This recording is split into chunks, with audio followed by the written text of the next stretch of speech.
Bismillahirrahmanirrahim. Alhamdulillahi Rabbil Alamin. Wassalatu wassalamu ala asyrafil anbiya'i wal mursalin. Nabiyina Muhammadin wa ala alihi wa sahbihi ajma'in. Assalamualaikum warahmatullahi wabarakatuh. So inshallah, tuloy natin yung pagtalakay doon sa nawaqidul Islam, mga nakakasira ng pagiging Muslim ng tao. At sunod-sunod ng tinalakay dito yung tungkol sa nifaq. Yung nifaq, yung pagiging ipokrito, na nifaq amali, yung tinutukoy doon. Pero nifaq etikadi, yung pagpapanggap na Muslim. At yun ay yung kufur at shirk na may ituturing. Pero yun nga, ang mga munafik ay mayroong mga katangian na maaring taglay din ng mga mananampalataya. At hindi yun marapat. Hindi yun marapat. So doon sa huling aya yung nabasa natin, doon sa Suratul Hasyr, verse 11, sa sinabi ni Allah, Alam tara ilal ladhina nafaqu, yakuluna li ikhwanihim alladhina kafaru min ahlil kitab, lain nukhrijtum, lanakhrujanna ma'akum, wala nuti'u fikum ahadan abada, wa in kutiltum, lanansurannakum, wallahu yashhadu innahum lakadhibun.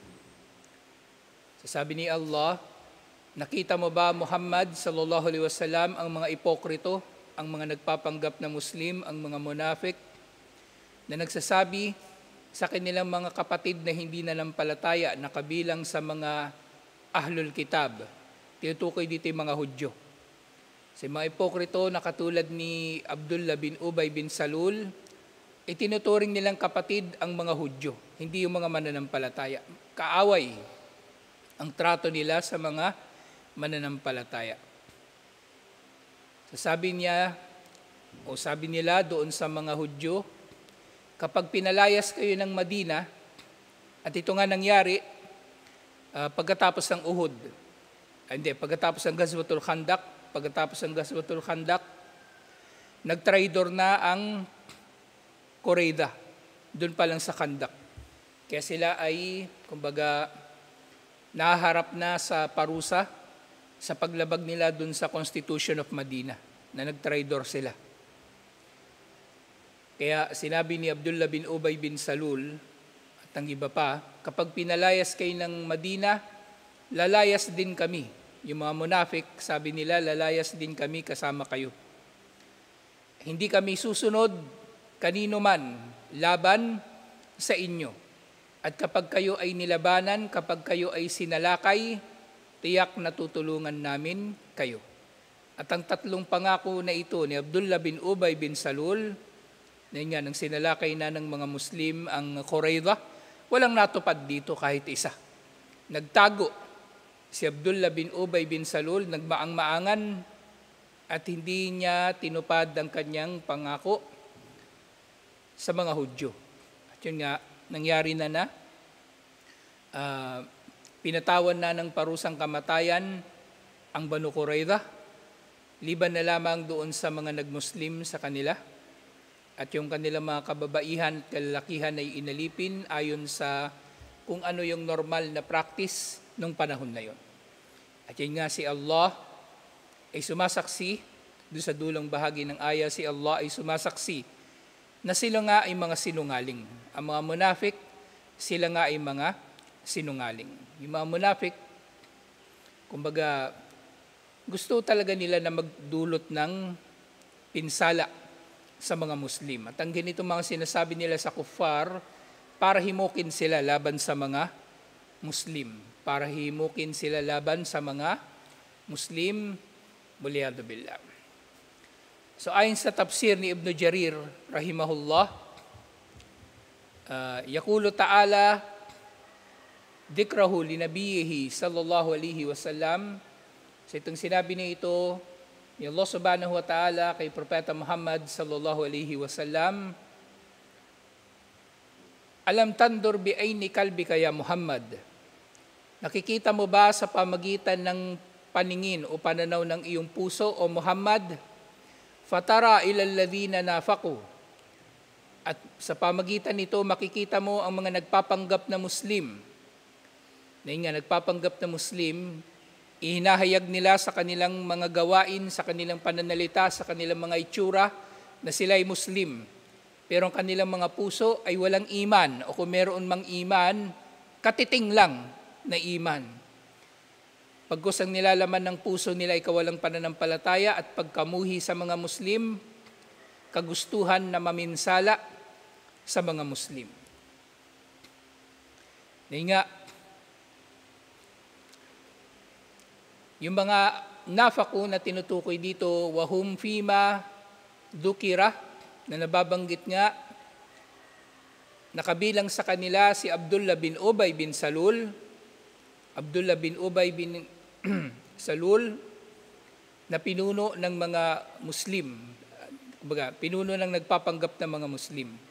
At si Abdullah bin Ubay bin Salul, nabanggitan natin nung nakaraan yung maikli niyang kasaysayan. Siya ay kabilang sa Khazraj, pinuno siya ng Khazraj. Di ba dalawang tribo sa Madina, yung Aus at yung Khazraj. Bago dumating si Propeta Muhammad sallallahu alaihi wasallam, balak na nilang gawing hari ng Madina etong si Abdullah bin Ubay bin Salul. Gagawin nilang hari ng Madina. Pero napurnada nang dumating si Propeta Muhammad sallallahu alaihi wasallam at nagbai'a ang Ansar kay Propeta Muhammad sallallahu alaihi wasallam. Kaya isipin na lang ninyo yung pagkamuhi ni Abdullah bin Ubay bin Salul laban kay Propeta Muhammad sallallahu alaihi wasallam. At dahil hindi niya kaya na harap-harapan na taliwasin si Propeta Muhammad sallallahu alaihi wasallam, nagpanggap siyang Muslim. Nagpanggap siyang Muslim.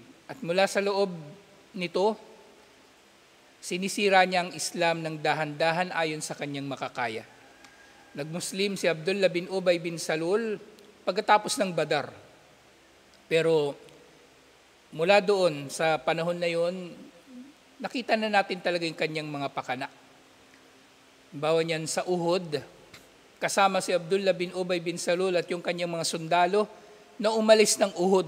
Iniwan nila si Propeta Muhammad sallallahu alaihi wasallam. Doon nga sa Khandak, nakipagsabuatan sila. Naipagsabuatan sila sa Qurayda at sa iba pang mga pagkakataon. Itong si Abdullah bin Ubay bin Salul, namatay siya, nauna siyang namatay kay Propeta Muhammad sallallahu alaihi wasallam at hindi talaga kumbaga pininsala, hindi rin siya pininsala ni Propeta Muhammad sallallahu alaihi wasallam kasi hayagan naman siya nagpapakita ng pagiging Muslim. Pero siyempre matalino si Propeta Muhammad sallallahu alaihi wasallam, kumbaga diplomatiko lang din yung pakikitungo sa kanya at hindi siya kumbaga pininsala. Kasi kung pininsala siya ni Propeta Muhammad sallallahu alaihi wasallam sa kabila ng kanyang mga ginawa, na maaring kabilang nga din siya doon sa mga nagtangka sa buhay ni Propeta Muhammad sallallahu alaihi wasallam. Siyempre yung yung Masjid Dirar, yung sinasabi ko, yung masjid, nang nandun sila sa Ghazwat Tabuk, malayo si Propeta Muhammad sallallahu alaihi wasallam at ang mga sahaba sa Madina, si Abdullah bin Ubay bin Salul nagtayo ng masjid sa paligid ng Madina, na ang layunin ng masjid na yon para maging himpilan ng mga chismoso. Masjid Dirar, yun yung trabaho nila. Pero pagdating ni Propeta Muhammad sallallahu alaihi wasallam, sinunog nila ang Masjid Dirar. Hindi siya nagsala dito kahit kailan. Sinunog niya ang Masjid Dirar. At syempre, yun nga, sa diplomasya ni Propeta Muhammad sallallahu alaihi wasallam, at gayon din counterintelligence, alam niya kung sino ang kalaban, pero hindi niya pinapahalata na alam niya kung sino ang kalaban. Namatay si Abdullah bin Ubay bin Salul, bago pa mamatay si Propeta Muhammad sallallahu alaihi wasallam, pero hindi talaga siya nagsala sa janaza ni Abdullah bin Ubay bin Salul. At si Hudayfa bin al-Yaman, na nakakakilala dito sa mga munafik, kumbaga siya yung nag-iingat ng lihim na ito ni Propeta Muhammad sallallahu alaihi wasallam na nalalaman niya, nakikilala niya kung sino ang mga munafik, binabantayan ng mga sahaba ang bawat janaza. Kung naroon ba si Hudayfa bin al-Yaman radhiyallahu anhuma, dahil kapag wala siya doon, ibig sabihin yung namatay, munafik, at ang marami sa kanila, iniiwasan na rin nila ang magsala para sa bangkay na yun. So yung sa kilos ng mga sahaba, makikita natin kung paano natin matalino nahaharapin ang mga munafik, insyaAllah. Kasi nandyan lang sila. Hindi sila mawawala sa mga Muslim. Palaging meron. Maaring sa lahat ng lugar ay merong munafik, merong nagpapanggap na Muslim na ang layunin nila ay ang magdulot ng pinsala sa mga Muslim. At yun nga, maaring ito pong mga munafik pa nga na ito ay, kumbaga, kagigiliwan ng mga Muslim. Yung kanilang mga itsura, kanilang paraan ng pananalita, kanilang paraan ng pananamit, banal na banal. Kasi yun talaga ang kanilang layunin. Ang magbukhang banal, waliyadu billah. At syempre mapaniwala ang kanilang mga kasama sa kanilang mga pakana. Karon daw sinabi ni Ibn Jarir rahimahullah, wa wadi'atu wa maliku ibn Nawfal. So kabilang doon sa mga nakikilalang munafik sa Madina, si Abdullah bin Ubay bin Salul, si Wadi'a at si Malik bin Nawfal, si Suwaid bin Da'is, na sila ba'athu ila Bani Nadir hina nazala bihim Rasulullah sallallahu alaihi wasallam lil harb anithbutu wa tamna'u fa inna lan nuslimakum. So nangyari din pala itong pakikipagsabuatan nila sa Banu Nadir. At ang Banu Nadir, pinalayas din naman sila ng Madina pagkatapos ng Uhud. Sa pagkatapos ng Uhud, so ito rin pala yung isang ginawa ni Abdullah bin Ubay bin Salul sa Uhud. So doon sa mismong labanan, umalis si Abdullah bin Ubay bin Salul, at pagkatapos ng Uhud, nang natuklasan ni Propeta Muhammad sallallahu alaihi wasallam na nakikipagsabuatan ng Banu Nadir sa Quraysh, itong si Abdullah bin Ubay bin Salul, si Wadi'a at Malik bin Nawfal, magkapatid dito. Si Wadi'a bin Nawfal at Malik bin Nawfal at din si Suwaid bin Da'is. Nagpunta sila sa Banu Nadir at nangako sila na tutulungan nila ang Banu Nadir kapag sinalakay sila ni Propeta Muhammad sallallahu alaihi wasallam. Na hinimok pa nga nila yung Banu Nadir na lumaban, manlaban, na wag silang susuko, wag silang aalis, dahil nga sabi nila na fa inna lan nuslimakum. Hindi namin kayo isusuko, hindi namin kayo ipagkakanulo, ipaglalaban namin kayo.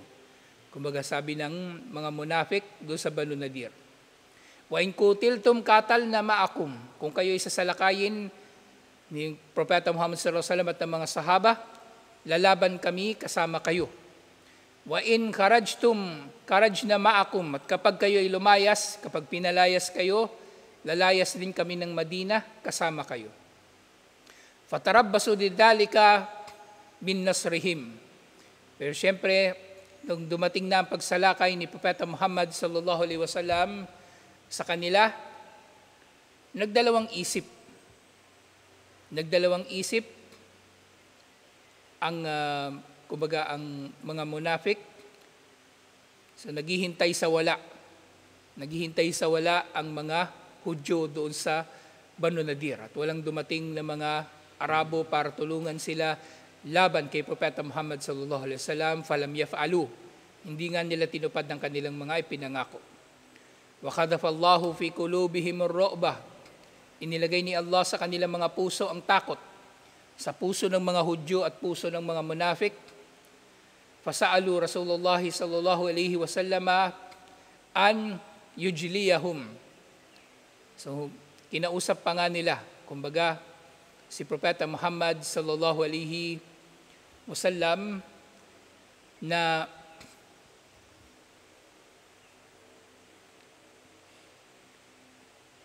si Propeta Muhammad sallallahu alaihi wasallam pala yung si Propeta Muhammad sallallahu alaihi wasallam pa ang nag-utos sa kanila na sila nga ay palayasin. Pero yung Banu Nadir nga ay inutos na palayasin, pero yung mga munafik, humiling pa sila. Humiling pa sila na, kumbaga, palayasin din ng Banu Nadir. Kumbaga, taliwas na taliwas sa kanilang sinabi sa Banu Nadir. Humiling sila na palayasin sila, pero hindi na sila papatawan ng parusang kamatayan. So, yun yung naging papel nung mga munafik doon sa pagsalakay sa Banu Nadir. So sabi nila, hiniling nila, fasa'alu Rasulullah sallallahu alaihi wasallam an yujliyahum wa yakuffa an dimaihim ala anna lahum ma hamlatul ibil min amwalihim illa al-halaqa. Sige, pinalayas nga sila, hindi sila papatawan ng parusang kamatayan, at ang tanging madadala nila sa kanilang pag-alis ay isang karga ng kamelyo, at lahat ng alahas nila iiwan nila doon sa lugar nila, liban na lamang sa singsing na pwede nilang suotin sa kanilang pag-alis. So ito yung naging hatol sa kanila ni Propeta Muhammad sallallahu alaihi wasallam. At bandang huli itong mga munafik, sumang-ayon pa sila kay Propeta Muhammad sallallahu alaihi wasallam sa hatol ni Propeta Muhammad sallallahu alaihi wasallam, at hindi nga sila tumulong talaga sa mga Hudyo. At ganyan din sa Suratul Ma'idah verse 52. Fataral ladina fi qulubihim maradun yusari'una fihim yaquluna nakhsha an tusibana da'ira. May kita mo yaong ang kanilang mga puso ay may sakit. At ang tinutukoy dito yung mga munafik na nagmamadali sa kanilang mga kakampi na mga hindi mananampalataya, at nagsasabi na natatakot kami na dumating sa amin ang sakuna o pinsala. Ang tinutukoy dito, pinsala mula sa mga Muslim. At sa tafsir nga, sinabi ni Ibn Jarir rahimahullah, inna dhalika minallahi khairun annasin minal munafikina kanu yuwaluna al-yahud wan nasara. Na ito nga ay kabilang sa mga khabar. Inna dhalika minallahi khabarun annasin minal munafikin. Ito ay balita, ang ayan na ito ay balita ni Allah sa mga tao tungkol sa mga munafik na mga nagmamahal, nakikipagkampihan, nakikipagsabwatan sa mga Hudyo at sa mga Kristiyano. Wayaghshunal mu'minin, na sila ay mga nanlilinlang sa mga mananampalataya, wayakulun, at sinasabi nila, naksya antadura dawaira immalil yahudi wan nasara. Nang tinutukoy nila na kinatatakutan nila na sakuna, ay sakuna na darating para sa mga Hudyo at mga Kristiyano, kaya sila ay nakikipagsabwatan sa kanila. Wa imma li ahli syirki min abadatil awthan aw gayrihim. At ngayon din, sila ay nakikipagsabwatan din sa mga musyrikin, at sinasabi nila na natatakot sila na baka datnan ng sakuna ang Quraysh at ang iba pang mga Arabo na kalaban ng mga Muslim. Na kinatatakutan nila na yun nga, ang mga ito ala ahlil Islam, na kinatatakutan nila na ang mga Muslim ay sasalakay sa kanila.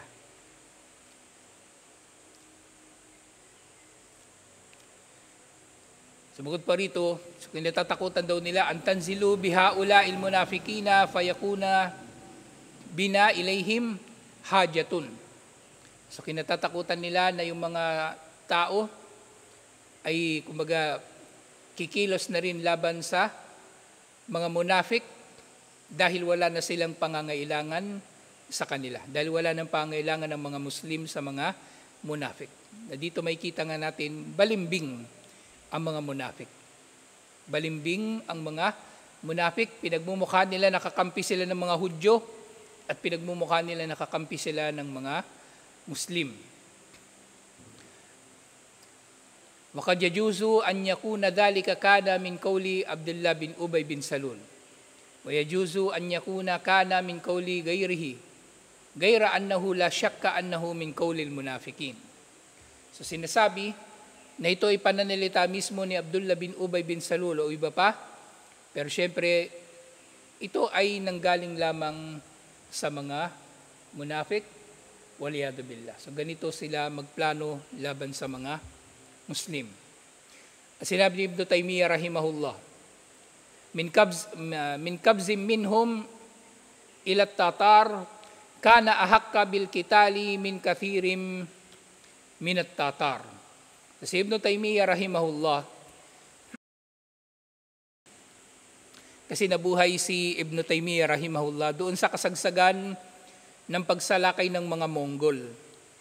Yung mga Mongol, alam niyo yung mga Mongol, yung galing sila ng Mongolia at malaking bahagi ng mundo ang nasakop nila. Malaking bahagi ng mundo nasakop nila. Nakarating sila ng Syria, nakarating sila ng Europe, at ang mga Mongol ito nakarating din nakabot pa sila ng Indonesia, itong mga Mongol. Nakarating pa sila ng Japan. So kung nakatawid sila sa mga ito, konti na lang mararating na nilang Pilipinas, masakop nilang Pilipinas. So yung mga Mongol, itong mga Tatar na tinutukoy ni Ibn Taymiyyah rahimahullah, kakaiba sila doon sa naunang mga mananakop. Bawa sa mga Romano, sa mga Griego. Kasi itong mga Mongol, hindi sila katulad ng mga Romano at mga Griego na kapag nasakop nila isang lugar, dinidevelop nila, nagtatayo sila ng mga building. Pero itong mga Mongol, pagka nakarating sila sa isang lugar, wawasakin lang talaga nila yun. Tapos pabayaan na nila. Pababayaan na nila. Noong 1256, nasakop ng mga Mongol yung Baghdad. Pinatay yung Khalifa at sinunog yung library doon. At sa iba pang mga panahon, nakarating na nga sila ng iba't iba pang mga lugar. Kalauna, nag-Muslim din naman yung mga Mongol.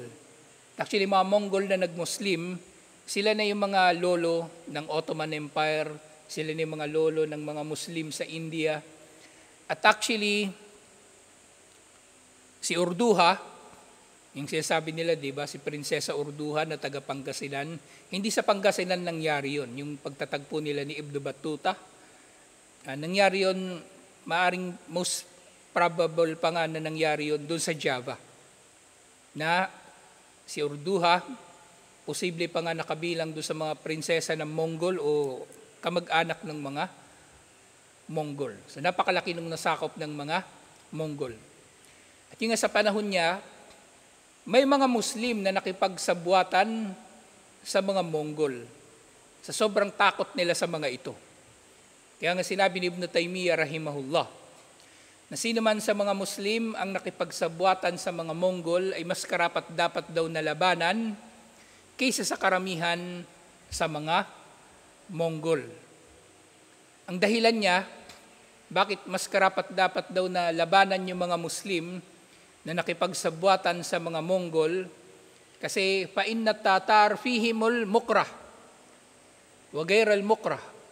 Dahil doon sa mga Mongol, doon sa mga Tatar, meron sa kanila pinilit lang. Meron sa kanilang pinilit lang. At meron din namang iba na syempre hindi naman pinilit. Gusto talaga nilang ginagawa nilang pamiminsala. وَقَدْ اسْتَقَرَّتِ السُّنَّةِ بِأَنَّ عُقُوبَةَ الْمُرْتَدِ أَعْظَمُ مِنْ عُقُوبَةِ الْكَافِرِ الْأَصْلِي مِنْ وُجُوهِ الْمُتَعَدِّدَةِ. Na unang dahilan dito nga, na kung bakit sinasabi niya na mas karapat dapat labanan yung Muslim na nakipagsabuatan sa mga Mongol, kasi merong Mongol na pilitan lang. Pero ang Muslim na sumasali sa mga Mongol, gusto talaga niya na sumali sa mga Mongol. At yun nga, di ba natalakay na natin ito? Paano yung kung pipilitin ka ng mga Mongol na pumatay ng Muslim? O pipilitin ka ng sino man na pumatay ng Muslim. Papatay ka ba ng Muslim? Hindi pwede. Hindi pwede. Magpapatay ka na lang. Kasi sa dalawang bagay na yon, kumbaga dalawang pagpipilian mo, di ba?